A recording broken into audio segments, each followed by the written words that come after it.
তাদের প্রধান যে ব্যক্তিটি পাকিস্তানিদের মুরগি সাপ্লাই করত, যেটা সেক্টর কমান্ডার বঙ্গবীর কাদের সিদ্দিকী বলেছেন।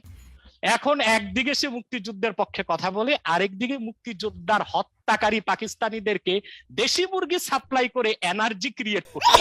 এই হচ্ছে ঘাতক দালাল নির্মূল কমিটির প্রধান ব্যক্তির চরিত্র। যখন তিনি আমাকে এটা ব্যাখ্যা দিতে গেলেন, সে ব্যাখ্যা দিতে গেলে তিনি শিবের গীত গাইলেন। কি করলেন? কোন পত্রিকা থেকে নেওয়া হয়েছে, কোন সমালোচনা, কোন নিবন্ধ থেকে নেওয়া হয়েছে? হ্যাঁ বলছি এখনই বলছি। হুজুর আসছি আপনার কাছে। হুজুর আপনি আপনার সময় প্রয়োজনে না না একটু পরে একদম বই দেখায় দিব তাকে নির্জম মসজিদ। জি ঠিক আছে হুজুর। সে জানে না 116 জন আলেমকে তাদের ইমেজকে ধূলিসাৎ করে দেওয়ার জন্য তারা তদন্তের আগে প্রকাশ করেছে নামগুলো। এটা একটা সবচেয়ে বড় অপরাধ করেছে তারা। এতগুলো আলেমের চরিত্র হননে তারা দ্বিধাবোধ করলো না। সেই গণ কমিশনের মধ্যে যারা আছে তাদের অনেকেরই চরিত্র সম্পর্কে আমাদের জানা আছে।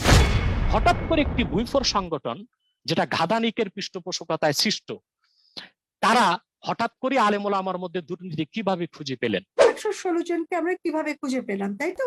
সুদীর্ঘকালের রিপোর্টে দেশের ইসলামপন্থীদের কোনো বক্তব্য আনেনি, তাদেরকে দুর্নীতিবাজ প্রমাণ করতে পারেনি। কোন আলেম, কোন ইসলামী সংগঠনকেও তারা দুর্নীতির সাথে জড়িত করতে পারেনি। যারা পরিচিত মানে জনপ্রিয় ওয়াজি, যারা ওয়াজ করে বিভিন্ন জায়গায়, যেমন ইউটিউব সার্চ করে রেকর্ডিং সেগুলো নিয়ে বা অনুষ্ঠান পেপার কাটিং সব নিয়ে আমার প্রশ্ন ছিল সুস্পষ্ট। এটা কিন্তু আমরা এখনো ডিবেটের যুগ, আমরা এখনো ডিবেটে প্রবেশ করিনি। অতএব এটা সম্পূর্ণ ভিত্তিহীন, মিথ্যা এবং উদ্দেশ্য প্রণোদিত ছাড়া আর কিছুই নয়। সে এবং তুরিন আফরোজের বক্তব্যে কোনো রেফারেন্স নাই, কোনো পৃষ্ঠা নাম্বার নাই, কথিত এক শ্বেতপত্র থেকে তারা বক্তব্য দিচ্ছে।